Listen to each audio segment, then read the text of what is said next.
না কেন বাবা? খুব চিন্তায় আছি রে। ধানের বীজ কিনতে হইব, টাকা পয়সা নাই। কিন্তু অহন তো বীজ কিরণের সময়। আমি জানি, দোকানদারের কাছ থেকে ধারে বীজ কিনতে হইব। কেমনে যে সেই টাকা শোধ দিমু? আমি মানুষের বাড়ি কাম লইতে পারি, কিন্তু মিনা দাদু তো এখন বাড়িতে নাই, রানী রে দেখবো কে? কি করা যায়? মিনা স্কুল ছাইরা দেখ, তা তো আমরা চাই না। মিনা স্কুল ছাড়বো? না না, আমার স্কুল সারাইয়া দিও না। আমারও খারাপ লাগতেছে মিনা, কিন্তু এছাড়া আর কি উপায় আছে আমাগো? আমি তাহলে দোকানদারের কাছে যাই। আমরাও লগে আসি।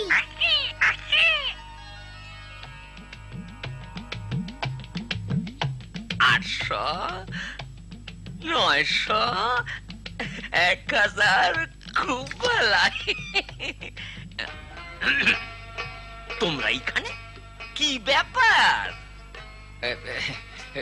অহন তো ধান বোনার সময়, ধানের বীজ যদি ধারে দেন খুব উপকার হয়। ধারে? তোমার তো এমনিতেই মেলা ধার আছে।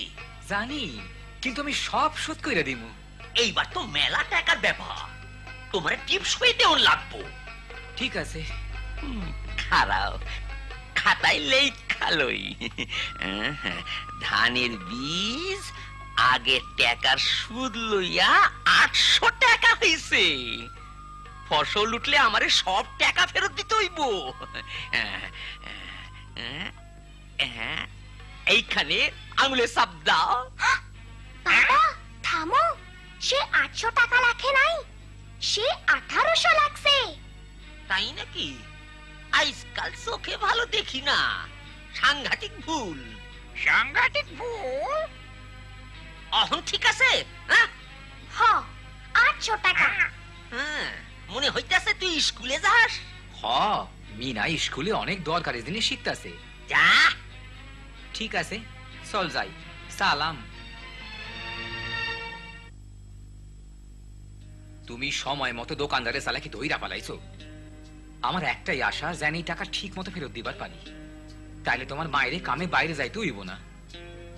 না হইলে আমার স্কুল ছাড়তে হইব, তাই না? আমরা তা চাই না। আমরা চেষ্টা করুম তোমার স্কুলে রাখতে। আমরা কি করুম বাবা? কিছুই কইবার পারি না মিনা, দেখি কি হয়। আবার এসো, আবার এসো, আবার এসো, আবার এসো। কি ব্যাপার মিনা, তোমার এত মন খারাপ কেন? মনে হয় আমার স্কুল সাইরা দিতে হইব। তা কেন? কেন এমন কথা বলছো? আমার মায়ের বাইরে কাম নিতে হইব, আমারে ছোট বোনের দেখাশোনা করতে হইব। স্কুলে আইতে খুব ভালো লাগে, আমি স্কুল ছাড়তে চাই না। তোমার স্কুল ছাড়া উচিত না, লেখাপড়া শেখা খুবই দরকার। কিন্তু কেমনে? চলো, আমি তোমার সাথে তোমাদের বাসায় গিয়ে তোমার বাবা মার সাথে কথা বলি।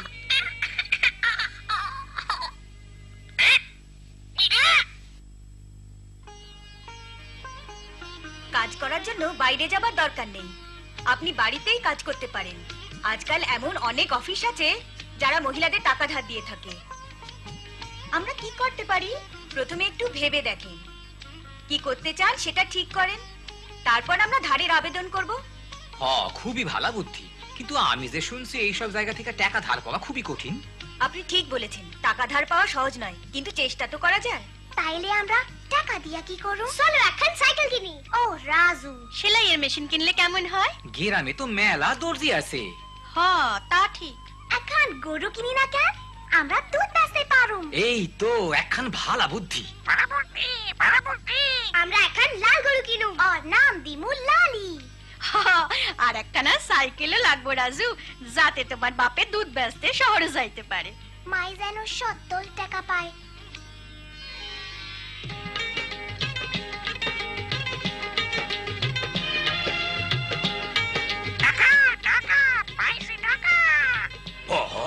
তুমিও তাইলে টাকা পাইছো? না না, আমার ভাই টাকা কর্জ পাইছে। তাসব ব্যাপার, সুদ এত কম আর 1 বছর সময় দিছে টাকা ফেরত দেওয়ার।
ওইখানে কি হইতেছে?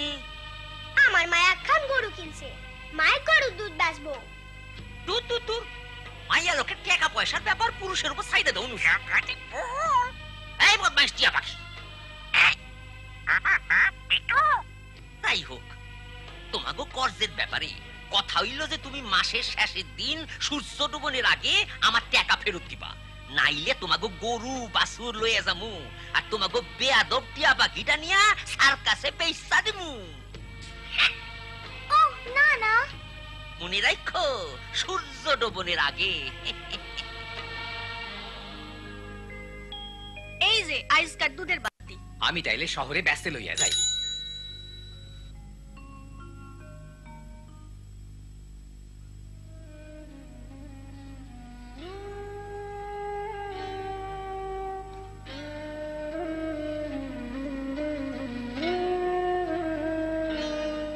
এখন তোমার কেমন লাগতাছে? ভালো না, জ্বর মনে হয় বাড়তেছে। আর এখন মনে পড়লো যে আইজ দোকানদারের আসনের কথা আছে, তার টাকা ফেরত লনে লাইগা। আমাগো কত টাকা হয়েছে মিনা? প্রত্যেক সপ্তাহে কিস্তি টাকা শোধ দিয়াও 600 টাকা জমা হয়েছে। তুই স্কুলে গুনতে শিখানে খুব ভালো হয়েছে। দোকানদারের ফেরত দেওয়ানের লিগার 200 টাকা দরকার। আমরা তারে গরু বাছুর আর মিঠুলি লইয়া যাইতে দিমু না। দোকানে আমরা দুধ বিক্রির কিছু টাকা পাই, কিন্তু এই খারাপ শরীরে জামু কেমনে? আমি আর রাজু যাই না কেন? হ হ, তোরা যা। আয় রাজু।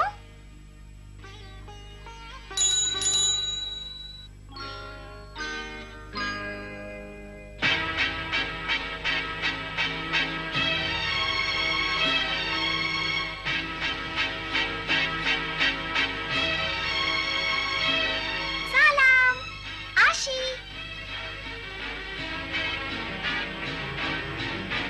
আমি তোমাকে ওই গরু, ওই বাছুর আর সেই টিয়া পাখিটারে নিতে আইছি।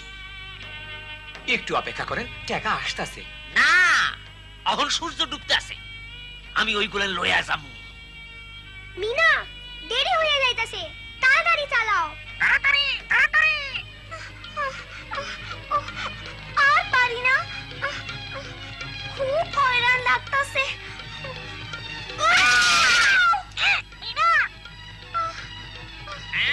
চল, ওই টিয়া পাখিটা কই? হায় হায়, সূর্য ডুবতে বইছে, আমরা যাইতে পারলাম না। জলদি মিঠু, তুমি এই টাকা মার কাছে লইয়া যাও। আর কাছে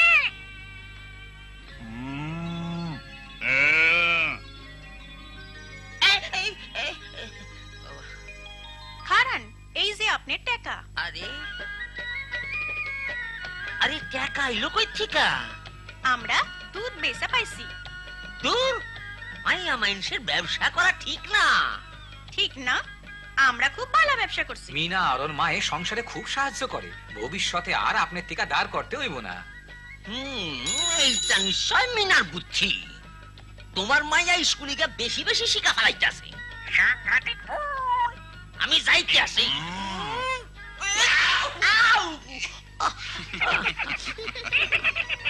মিনা, তোমার আর এখন স্কুল সারণের দরকার নাই। হ্যাঁ হ্যাঁ, নিশ্চয়। তাইলে মিঠু, তুমি কবে সার্কাস পার্টিতে যাইতাছো?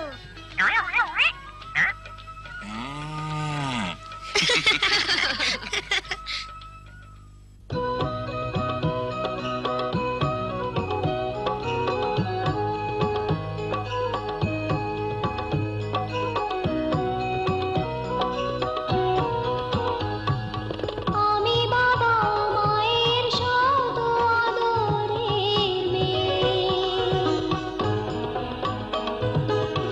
আমি বড় হই সকলের ভালোবাসা নিয়ে। আমার দু চোখে অনেক স্বপ্ন থাকে, আমি পড়ালেখা শিখতে চাই। আমি বাবা মায়ের শত আদরের মেয়ে। যদি চার দেয়ালের মাঝে কাটে সারা জীবন, তাহলে হলে থাকবো শুধু বোঝা হয়ে, শিক্ষা আমার মুক্তি দিবে, মুক্তি দিবে। আমি তো কালকের খুশি আর আশা, আমারও তো স্বাদ আছে, আছে অভিলাষা। ঘরে বেঁধে রেখো না, নিয়ে যাও এগিয়ে